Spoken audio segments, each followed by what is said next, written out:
स्वागतम सुस्वागतम। मी कुमारी अक्षता शिंदे।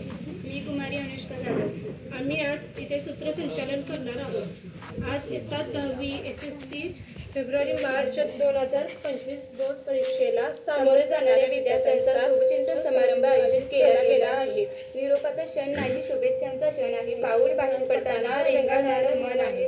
निरोपाच्या क्षणी एका डोळ्यात हसू आणि दुसऱ्या डोळ्यात असू। मन नितळ निळांत आठवणीत आम्ही जातो मग ग्राहसी, देवा निरोप घ्यावा सगळ्या हरी। आजच्या कार्यक्रमाचे स्वागत। सर्व फुलात गुलाबाला महत्त्व आहे, अंधारात प्रकाशाला महत्त्व आहे, दुःखात सुखाला महत्त्व आहे, तसेच कार्यक्रमात प्रास्ताविकाला महत्त्व आहे। आजच्या कार्यक्रमाचे प्रास्ताविक व स्वागत श्री ए पाटील सरांनी करावे अशी त्यांना विनंती। विद्यार्थी मित्रांनो, आज 11